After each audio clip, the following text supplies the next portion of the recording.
A aula de hoje é do pagamento. Quem deve pagar? Quem deve pagar está capitulado lá no Código Civil, nos artigos 304 a 307. Bom, é claro, ao falar que quem deve pagar, nós sabemos que quem deve pagar uma obrigação, quem deve pagar a prestação é o devedor. Até aí não tem segredo nenhum que o devedor tenha que cumprir com a prestação. Porém, aqui uma ressalva. Não é só o devedor que pode pagar ou deve pagar. Vamos ver quem mais pode fazer isso. Bom, além do devedor, há outras duas figuras, né, que nós chamamos de terceiro interessado e terceiro não interessado. Tá? Há diferenças aqui entre essas figuras, são as consequências. Primeiro, a motivação que leva a pagar e segundo, as consequências deste pagamento. Bom, primeiro o terceiro interessado. Vamos nos socorrer ao artigo 304 do Código Civil. Qualquer interessado na extinção da dívida pode pagá-la, usando, se o credor se opuser, dos meios conducentes à exoneração do devedor. Bom, os terceiros interessados, portanto, são aqueles que têm algum interesse jurídico na extinção no cumprimento da obrigação. Esse interesse decorre da possibilidade desse terceiro ver o seu patrimônio atingido em virtude do inadimplemento por parte do devedor. Melhor exemplo não há do que avalista e fiador.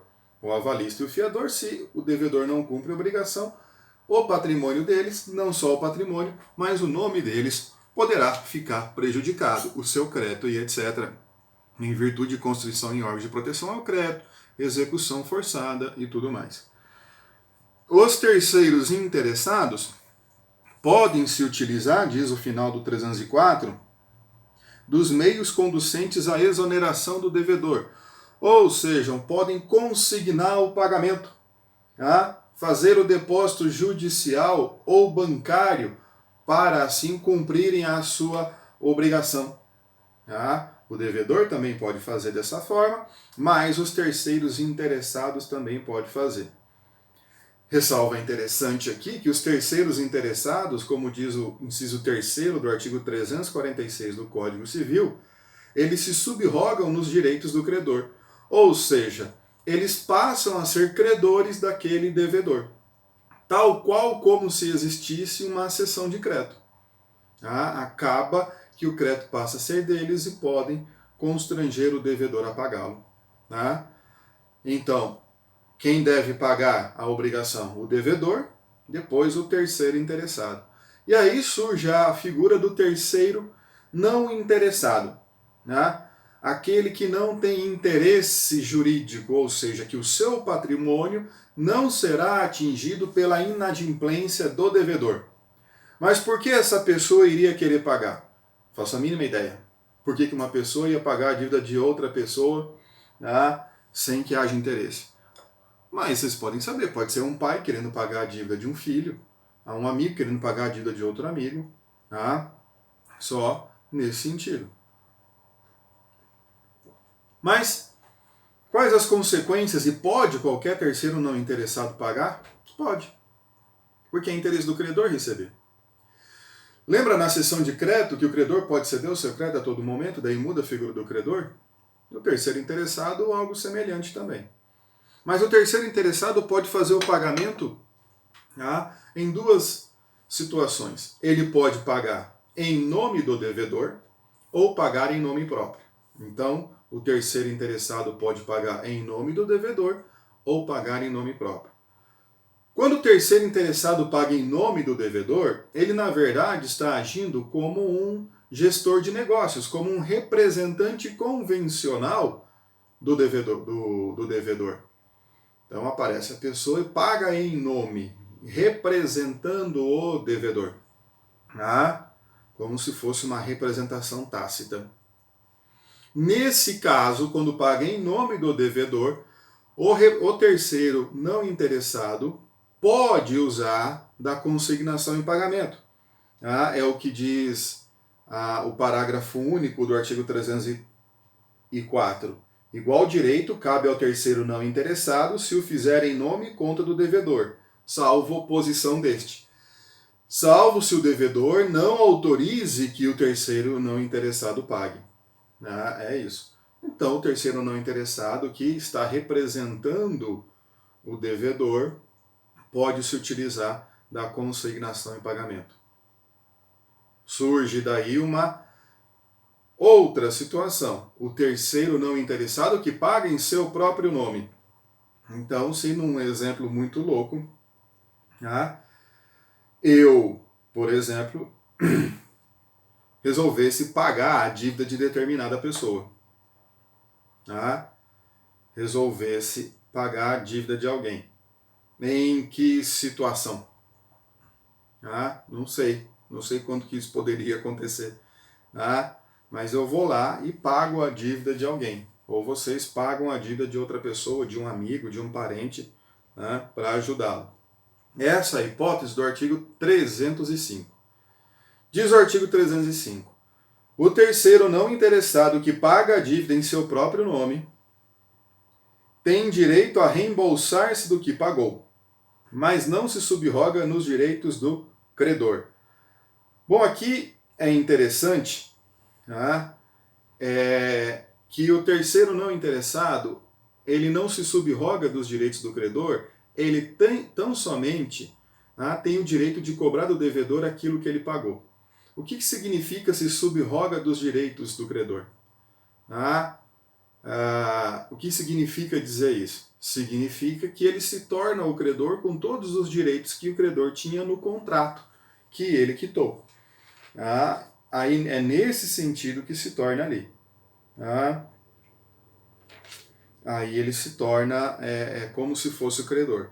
O terceiro não interessado, ele não se subroga nos direitos do credor, ele tão somente pode cobrar aquilo que ele pagou. É feita uma ressalva extremamente interessante no parágrafo único do artigo 305, em que ele diz aqui, se pagar antes de vencida a dívida, só terá direito ao reembolso no vencimento. Aqui é interessante, porque o que diz o Código Civil é caso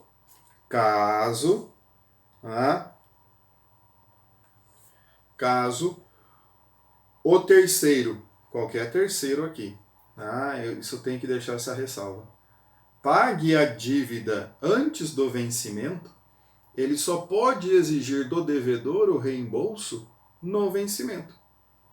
Isso é meio óbvio, mas convém colocar no Código Civil, porque para não constranger o devedor a pagar uma dívida antes do tempo convencionado. Porque o Código Civil, a gente já falou, coloca todos. Quem deve pagar, o objeto do pagamento, o tempo do pagamento, o lugar do pagamento. Não tem como constranger o devedor a pagar antes do tempo convencionado. Agora que interessante a disposição do artigo 306 do Código Civil. Vamos lá. O pagamento feito por terceiro com desconhecimento ou oposição do devedor. O que é esse pagamento feito por terceiro com desconhecimento ou oposição do devedor? Qualquer terceiro, interessado ou não. Aqui, qualquer terceiro, interessado ou não, que pagar sem que o devedor esteja sabendo. Então o terceiro vai lá e paga, mas não avisa o devedor que está pagando. Ou o terceiro falou para o devedor que ia pagar, mas o devedor avisou, fez oposição, falou não pague. Não pague. Então, é nessa situação, o terceiro que paga sem o conhecimento do devedor ou que paga sem a autorização do devedor. E que diz ali?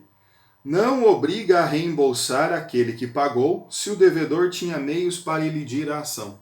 O devedor que não sabia que o terceiro ia pagar, ou que sabendo que o terceiro ia pagar, se opôs a esse pagamento, não fica obrigado a reembolsar o terceiro. Em que situação aqui do artigo 306? No caso do devedor ter meio de ilidir a ação, de impedir o pagamento. Digamos que ele possa alegar perante o seu credor algum vício de consentimento, erro, dolo, coação, lesão, estado de perigo, tá? E buscar a anulação do negócio jurídico. Ou alegar a compensação, né? Ou ainda mais, né?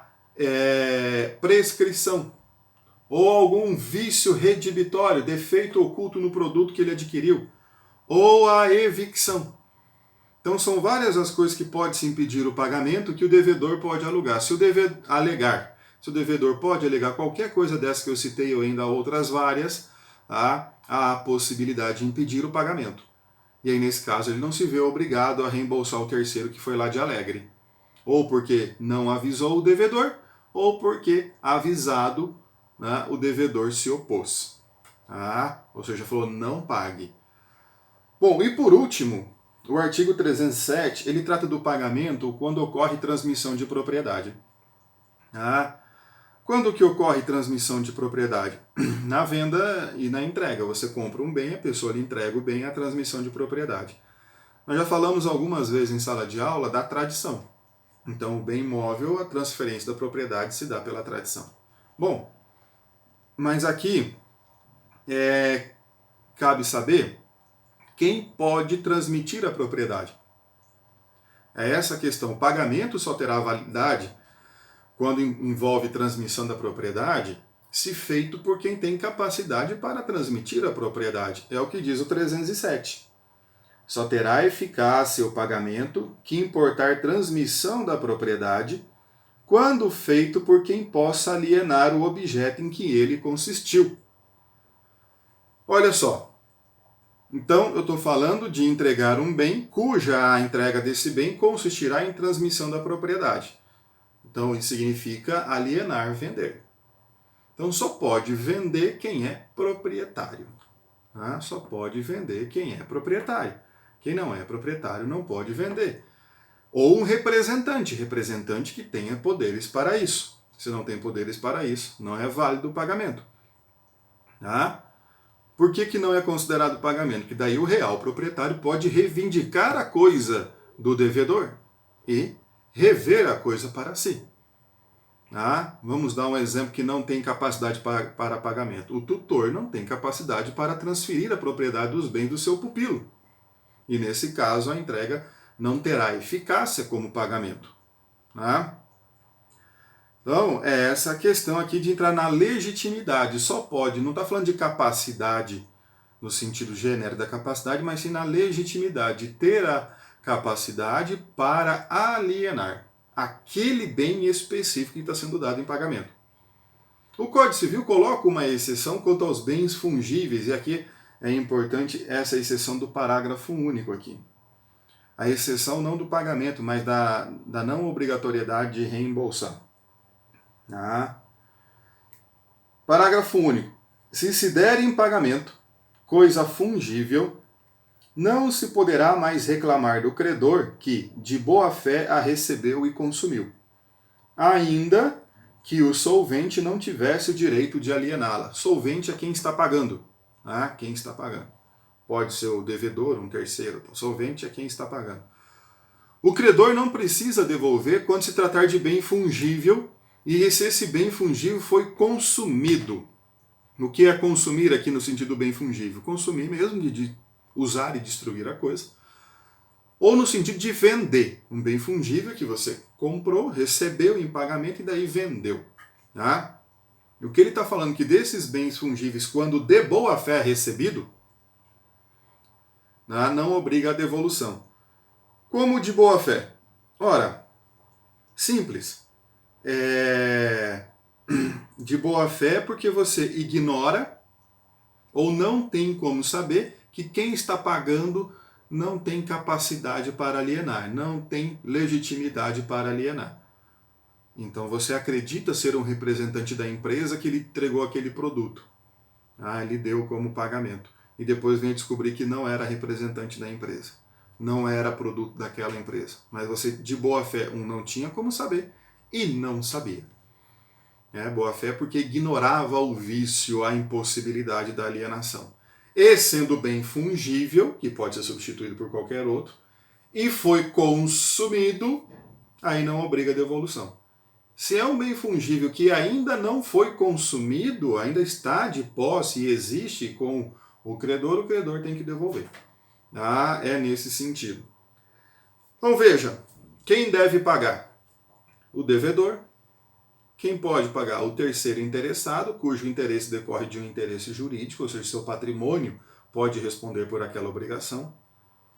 E o terceiro não interessado, qualquer um que queira pagar, podendo pagar em nome do devedor, agindo daí como representante, ou em próprio nome. O terceiro interessado se subroga nos direitos do credor, o terceiro não interessado, não, podendo tão somente se reembolsar daquilo que pagou. Há que se analisar também o que diz o artigo 306 a respeito, né, do terceiro que paga sem o consentimento do devedor ou sem que o devedor saiba daquele pagamento e tendo o devedor meios para elidir o pagamento. Aí o devedor não fica obrigado. Por fim, o 307 do pagamento com a transmissão de propriedade. Só é válido, só terá eficácia se o solvente, aquele que está pagando, tá, tem capacidade para alienar aquele objeto. Tá? Então, isso aí que trata de quem deve pagar. Bom, dito isso, peço a vocês que continuem estudando com afinco, tá? Assistam às videoaulas, leiam esse pequeno resumo, tá? Façam vossas anotações e leiam a bibliografia básica. Sejam felizes.